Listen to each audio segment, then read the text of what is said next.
Pessoal do nono ano, tudo bem com vocês, minha gente? Como é que estão? Tudo bem, né? Espero que vocês estejam aí na nossa luta, superando os desafios, superando as barreiras do momento da pandemia, torcendo para a gente voltar logo, minha gente. Se Deus quiser, a gente vai voltar. Vamos ter paciência. É uma fase, né? E a gente vai conseguir voltar logo, viu? O tema da nossa aula de hoje vai ser a ciência e a fé, né? Como a fé e a religião e a ciência, né, se relacionam. Então, eu acho que sempre tem algum colega, né? Adver, se não me engano, o Adver é um colega que sempre questiona muito a relação da ciência, né, e da fé. E hoje eu quero tratar especificamente desse tema, né? Inclusive a nossa atividade de religião, que eu passei para vocês essa semana, é sobre esse tema, a ciência e a fé. Vejam, no princípio, na era da filosofia, na Grécia Antiga, era muito comum você ter a religião e a fé orbitando os mesmos espaços, o mesmo espaço.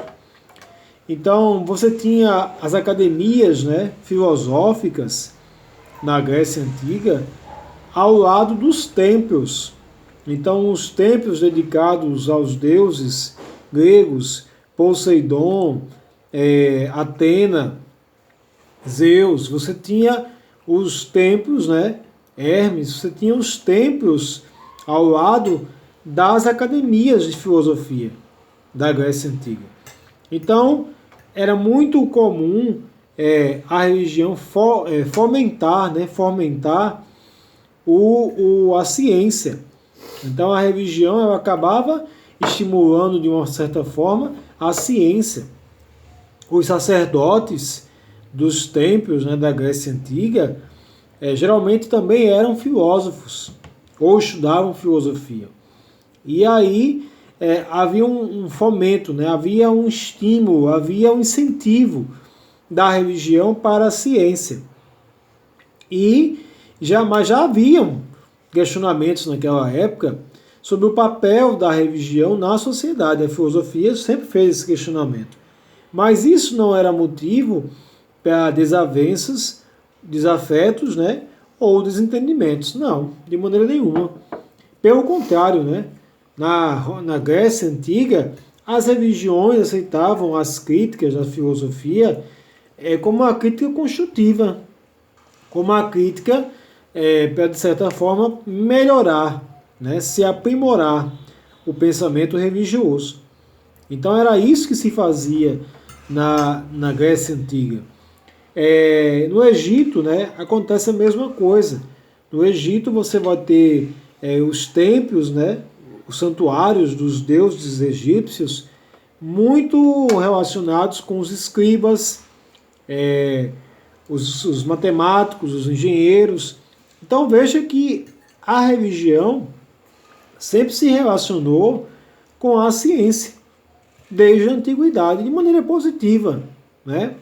Você pode dizer que quando termina o período, né, da Idade Clássica e começa a Idade Média, é que nós temos aí, digamos, na Idade Média, um certo conflito, né, do pensamento religioso e da ciência. Na verdade, a gente tem aí, minha gente, um problema relacionado ao extremismo e ao radicalismo religioso. Por quê? O que impede a religião e a ciência de coabitarem o mesmo espaço? Não é a religião e não é a ciência. É o extremismo, é o radicalismo. Ou o radicalismo religioso, que defende o pragmatismo, né? Defende uma única visão de uma fé, ou o radicalismo científico, que defende o secularismo do Estado, o ateísmo absoluto. Então, o problema é quando você tem o extremismo. Então, extremismo, radicalismo é que vai causar o quê? O conflito entre a ciência e a fé. Mas nós temos diversas personalidades que trabalharam com ciência e eram vistos como pessoas de fé, pessoas que tinham uma fé relacionada, digamos, a uma religião, uma fé pessoal. Nós temos Sir Isaac Newton, né, que foi cátedra de física, né, de física e matemática, da Universidade de Oxford, se eu não me engano. Nós temos o Albert Einstein, que era judeu, né? Albert Einstein, judeu, e mais um homem que tinha uma fé pessoal.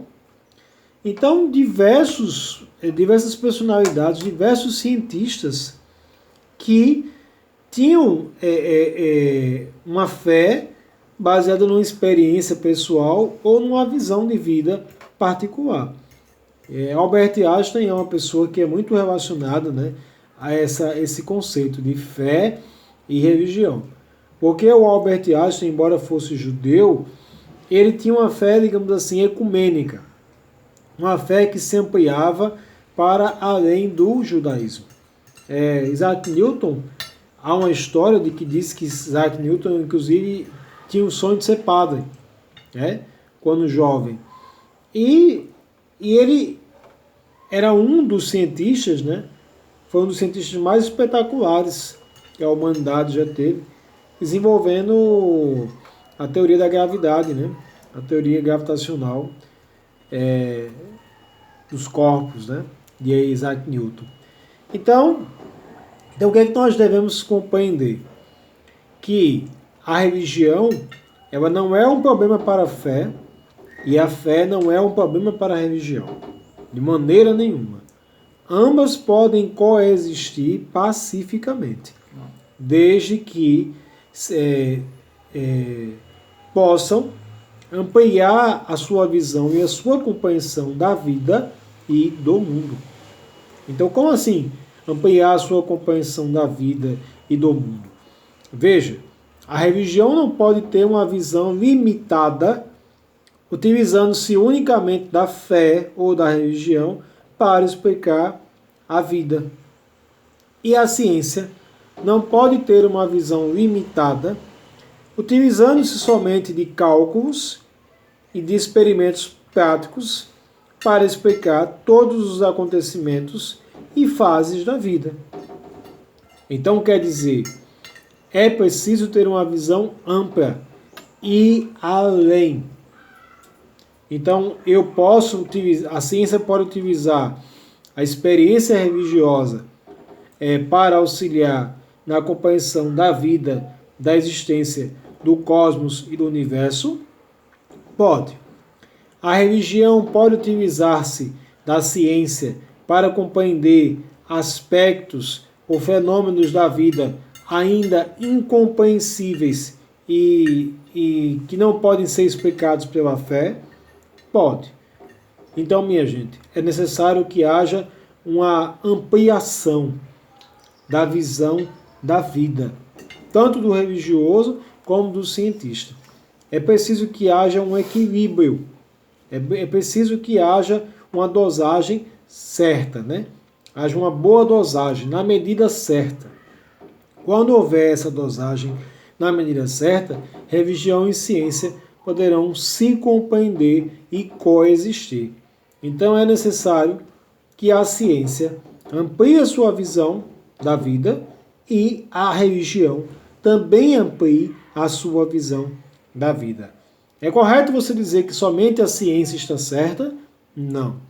É correto você dizer que somente a religião está certa? Não. Então o que eu posso dizer? A certeza está em quê? Certeza está em compreender os desafios. Aí está a certeza. E aí está a verdade. Compreender a visão, compreender uma visão ampla, compreender os desafios, compreender a dúvida.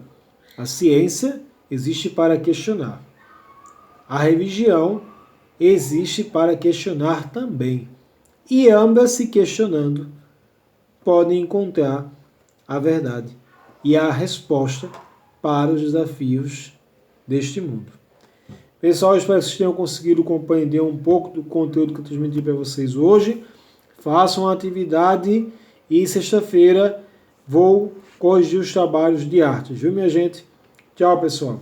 Até a próxima. Tchau, minha gente. Boa tarde.